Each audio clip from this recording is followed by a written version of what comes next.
During the celebration that was supposed to mark my big promotion, my boss gave the title to someone else, the newest hire. I smiled, raised my glass like everyone else, but deep down, I was crushed. The restaurant buzzed with chatter and clinking glasses. Warm golden lights hung overhead, casting a soft glow over the long table filled with my coworkers, all in high spirits. This evening was meant to be mine. I had given 5 solid years to this company, staying late, solving the messiest problems, mentoring newcomers even when I wasn't expected to. I went above and beyond every day. For months, Fernando, my boss, kept dropping hints that I was up next for the senior manager role. I had pictured the moment over and over. The applause, the pride, the moment I'd finally feel seen. As I straightened my navy dress and glanced around, everything felt perfect. The company was celebrating another successful quarter, and I was sure my time had come. Then Fernando stood up, tapping his fork against his glass. The room slowly went quiet. "Tonight," he began, voice clear and confident, "I'd like to recognize someone who's made a remarkable impact in a short period of time. It's rare to see this kind of drive and results so early on." That's when my heart sank. In just 3 months? He turned toward Juliana, the newest hire. "Juliana, your performance, leadership, and innovative thinking have set a new standard. That's why I'm proud to name you our new senior manager. Congratulations." The room erupted in applause. I sat frozen, gripping my champagne glass tightly. My throat burned as I forced a smile. I clapped along while Juliana, blushing, accepted the applause and her new title. I couldn't believe it. And then, as if trying to soften the blow, Fernando looked at me and added, "And Paula, of course, we truly value the hard work you put in." That was all. No title, no recognition. Just a throwaway line after half a decade of dedication. I forced my smile wider. "Juliana deserves it," I said, raising my glass. Fernando smiled. "She's already outpacing you, Paula. Maybe take a few notes." The group chuckled. Juliana let out an awkward laugh. "Oh, I wouldn't say that." But the damage was done. I laughed too. What choice did I have? Cry? Demand an explanation? Ask why he'd led me on for months only to blindside me in front of everyone? Instead, I sipped my drink and kept smiling. The night went on. I talked. I laughed. I pretended to celebrate. But inside, I was already done. When the party ended and I stepped outside into the cool evening, I pulled out my phone. My hands shook a little as I typed a short email. Subject: Resignation letter. "Hi, Fernando. Please see attached my official resignation, effective immediately. Best, Paula." I hit send without hesitation. As soon as the message left my outbox, I inhaled deeply. For the first time in a long while, I felt something real. Relief. But that wasn't the end. Monday was coming, and Fernando had no idea what was waiting for him. The office felt different that morning. I walked in calmly, knowing my resignation letter was already sitting in his inbox. No panic. Just peace. Everything around me looked normal. The receptionist waved. My coworkers were chatting by the coffee machine. Juliana was at her desk, clearly still riding the high of her new title. I wasn't angry with her. She wasn't the problem. The problem had a corner office and a history of empty promises. I calmly placed my bag down and turned on my computer. I wanted Fernando to come to me. Right on cue, his door flew open. "Paula." "In my office." "Now." The entire floor fell silent.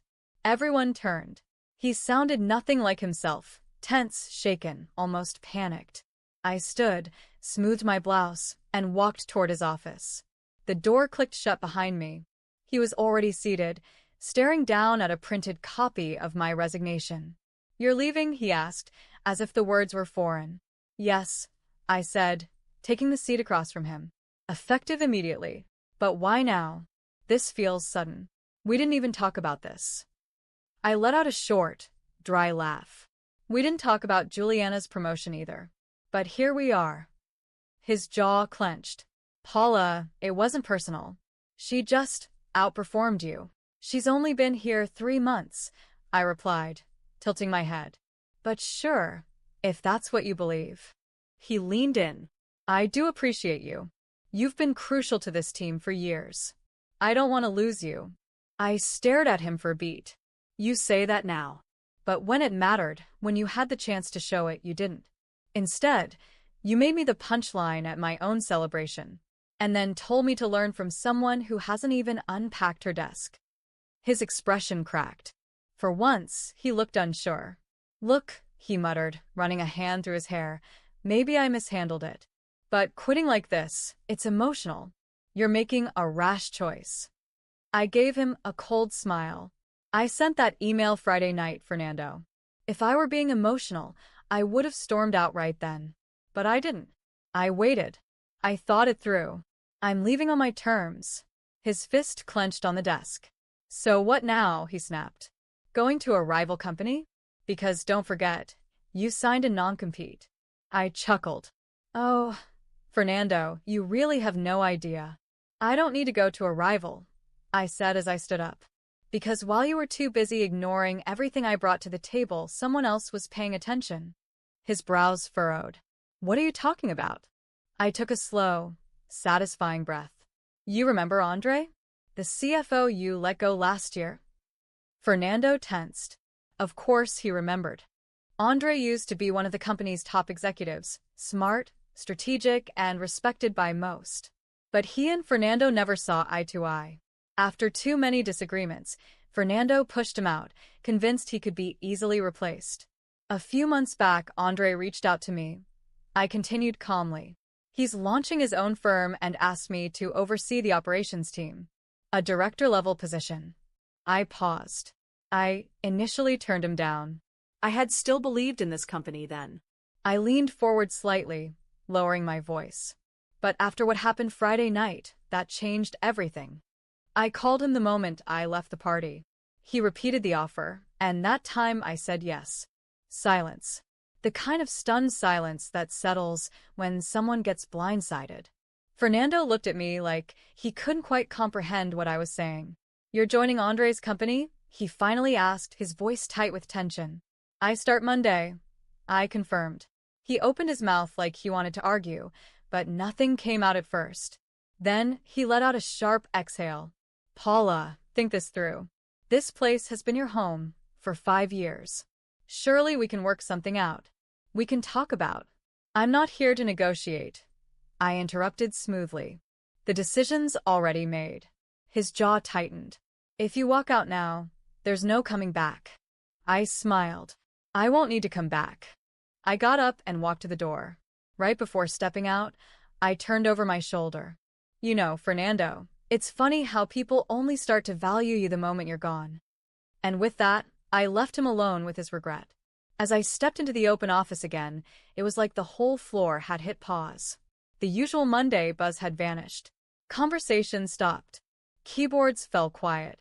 People peeked over their cubicle walls. Some looked away as soon as we made eye contact, but they knew. And within minutes, they'd know everything. I returned to my desk with a calm expression, opened my laptop, and forwarded my resignation letter to the entire executive team. Subject: formal resignation. Effective immediately, I am stepping down from my role. This experience has been unforgettable. Best, Paula. Short, clear, and professional, but the message behind it couldn't have been louder. I was done. Just seconds after hitting send, the whisper started. One voice here, another there. A few shocked expressions and raised eyebrows. It didn't take long for the news to ripple through the office like wildfire. Then came the first approach. Paula, is it true? I turned and saw Rachel, one of the few people I actually trusted here. She looked stunned. I nodded with a quiet smile. Yeah, it's time. She exhaled sharply and shook her head. Wow. I mean, I get it. I just didn't think you'd actually leave. Neither did Fernando, I said under my breath. She laughed, but it was half a scoff. Well, he's a fool. Everyone here knows you deserve that promotion. A few more coworkers hovered nearby, pretending to check papers or send emails, but really just trying to eavesdrop. Even Juliana peeked up from across the room, her eyes darting from me to Fernando's office, unsure if she should feel guilty or grateful. She looked like she wanted to say something, but she didn't. And honestly, I didn't care anymore. About 10 minutes later, as I was sealing up the last of my personal items in a box, a notification popped up in my inbox. Meeting request from Fernando. Subject: urgent, let's talk. Time: 15 minutes from now. Location: my office. I stared at the invite for a few seconds and sighed. Desperate people do desperate things. I didn't rush. I walked back to his office with deliberate calm. When I stepped inside, the door clicked shut behind me. Fernando looked different. The arrogance was gone. That confident, smug look he usually wore had vanished. Now, he looked like someone who finally realized he'd made a huge mistake. "Paula," he said, leaning forward. "Can we talk? You're reacting emotionally." This isn't you. I chuckled softly. "Fernando, I gave this company 5 years. The only impulsive decision in this room was yours." His lips pressed together tightly. "Look, I admit the promotion could have been handled better. But we can fix this. Whatever Andre's offering, I'll match it." I tilted my head. "You don't even know what he offered me." "Does it matter?" he shot back. "We can make it work. A higher salary, more flexibility, maybe even." I raised my hand to cut him off. "You still don't get it." Silence. I leaned in a little. "This was never about money. It's always been about respect." He tensed. "I'm not staying in a place that only values me when I threaten to leave. I'm not sticking around just because you're suddenly scared to lose me. If I wasn't worth anything to you before, why would I believe I am now?" His nostrils flared slightly. He wasn't used to losing control. "Paula, you're walking away from a steady job. For what? A startup that might fail?" I smiled. "That startup is being run by someone who sees what I bring to the table. And I'd rather bet on myself than stay somewhere that treats me like I'm disposable." I stood. "Goodbye, Fernando." And I walked out. The act of packing up my life into a cardboard box felt surreal. As I made my way to the elevator, a few co-workers clapped softly, small acknowledgments of my quiet triumph. They knew. Juliana, still at her desk, finally stood and walked toward me. "Paula, I didn't know." I raised an eyebrow. "Didn't know what?" Her mouth opened, then shut again. She knew. Of course she did. Maybe she hadn't planned it, but she definitely benefited from my loss. "It's okay, Juliana," I said, not unkindly. "Enjoy the promotion." She flinched slightly, but I was already stepping into the elevator. As the door slid shut, I let out a long, slow breath. This wasn't just an ending. It was the beginning. The Monday after I walked out of Fernando's office for the last time, I stood in front of a sleek glass building, staring at the new chapter one was about to begin, Carter and Associates. Andre's company was smaller than my last one, but it was full of energy, purpose, and drive. People here weren't just maintaining a system, they were building something real. As I stepped through the doors, I felt something I hadn't felt in years. Excitement. No more being ignored. No more being passed over. No more Fernando. As I rode the elevator to the top floor, my reflection in the mirrored doors looked different. Stronger. Sharper. This wasn't just a new job. This was freedom. And the moment I walked into my new office, a real office, with floor-to-ceiling windows and a door I could actually close, I knew I had made the right decision. The morning flew by in a blur of introductions, meetings, and onboarding, but the vibe here was unlike anything at my old job. For one thing, people actually listened. During my very first leadership meeting, Andre turned to me with a smile. "Paula, I want you to take charge of our new initiative. We're overhauling operations, and with your background, you're the best person for the job." Just like that. No jumping through hoops. No proving myself again and again. They already knew what I brought to the table. I nodded without hesitation. "I'd love to," I said simply. A few teammates smiled in quiet approval. Andre just gave a calm nod, like he expected nothing less. This was how work was meant to be. No drama. No politics. Just respect. 2 days after I left my old job, the first crack started to show. My phone buzzed with a message from Rachel. Paula, oh my God. Fernando is completely falling apart. Since you left, it's been a disaster. I smirked but kept reading. He had to call an emergency meeting because no one knows how to handle half the things you used to take care of. And guess what? Juliana isn't doing more than you. She doesn't even know what she's doing. I laughed out loud. Of course. Naturally. Fernando had overestimated Juliana and completely underestimated me. Then another message came through. Also, get this. 3 clients already asked about you. When they heard you left, they were not happy. The rush of satisfaction I felt was indescribable. Fernando had taken me for granted for years, and now, finally, he was learning a lesson. Some people are not replaceable. That same afternoon, while reviewing strategy briefs in my new office, my assistant poked her head in. Paula, you've got a call on line 1. It's from a company called Dawson and Company. They said they used to work with you and want to discuss switching over. I blinked in surprise.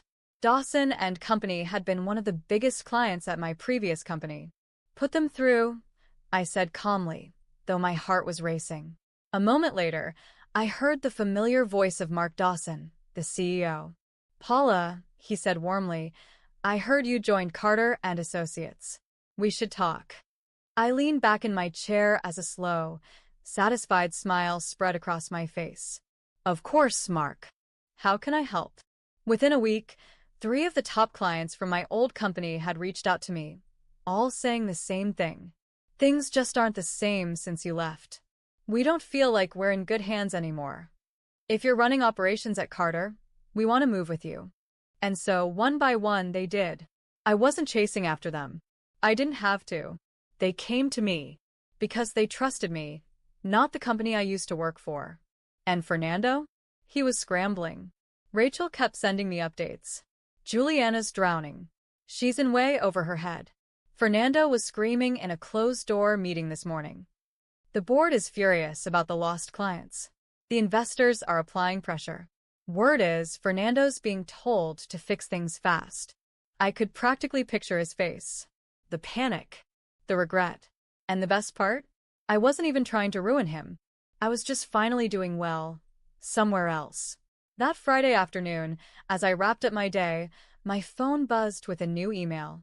From Fernando. Subject: Proposal. Paula, I'd like to have a conversation. I believe we can reach a mutually beneficial agreement if you're open to it. Let's schedule a meeting next week to discuss some options. Looking forward to your response. Fernando. I leaned back in my chair, letting out a soft, disbelieving laugh. He was desperate. And for the first time in 5 years, I held all the power. I stared at that email, letting the weight of the moment sink in. The same man who once dismissed me without a second thought. Now he was chasing after me, with an offer. The man who once laughed at my expense. The same man who told me, Juliana does a lot more than you already. Now he was the one reaching out. And I knew exactly why. His world was falling apart. I didn't rush my response. No panic, no eagerness, just quiet, calculated control. Subject: a proposal. Fernando. I'm available for a short meeting Monday at 10 a.m. Let me know if that works for you. Best. Paula. I hit send and shut my laptop. I wasn't walking into that meeting to negotiate. I was walking in to watch him squirm.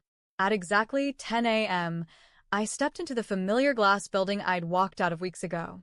But everything felt different now. The receptionist hesitated before greeting me, unsure whether I was a visitor or a ghost from the past. Employees glanced up as I passed by, then quickly looked away. They all knew. And then, I stepped into Fernando's office and saw him. He looked awful. Dark bags under his eyes. Nervous energy in his fingers tapping on the desk. He wasn't the same smug man who once belittled me. Thanks for coming, he said, forcing a strained smile. I sat down, crossing my legs and resting my hands in my lap. Of course. What's on your mind? He exhaled and leaned forward. I won't waste your time. We need you back, Paula. I didn't say a word. I let the silence do the talking. He continued, a little slower now. I misjudged your importance. I'll admit that. But we can fix this. If you return, I'm ready to offer you a significant raise, a senior executive title, and full control of your department. He leaned back like that offer should have blown me away. It didn't. I tilted my head. Let me get this straight. You had 5 years to see my worth. 5 years to give me a promotion. 5 years to show respect. I paused for a moment before continuing. And instead, you passed me over for someone who had been here 3 months and told me to take notes on how to be better. Now that you've lost clients and your company's falling apart, suddenly you're ready to give me everything I deserved all along? Fernando's jaw tensed. Paula, come on. I held up a hand and cut him off. Let me ask you something. If I never left, would I be sitting here right now? Would you be offering me this out of appreciation? Or is it just because you're losing control? His silence was the answer. He tried to hide it, but I saw it in his eyes. The truth. He never saw my value. Not until it cost him everything. I let out a small, amused laugh. That's what I thought. The desperation started to show in his voice. Paula, be smart. You have history here, a future. Do you really want to throw away all the work you've done? I smiled. Fernando, you still don't get it, do you? I stood up, straightened my blazer, and leaned in slightly. I never needed you. You needed me. And now you're finally realizing that. His expression darkened, but I saw it. The flicker of panic behind his eyes. I walked toward the door. And just before stepping out, I paused. Take notes, Fernando, I said softly, echoing his words from before. Maybe next time, you'll learn to appreciate the people who actually keep your company running. Then I left. And this time, I didn't look back. Back at Carter and Associates, everything was thriving. Our client list had nearly doubled. More and more companies were leaving Fernando's sinking ship and coming to us. And then, one quiet Friday afternoon, Rachel sent me one final update that made me laugh out loud. Fernando just got fired. The board forced him out.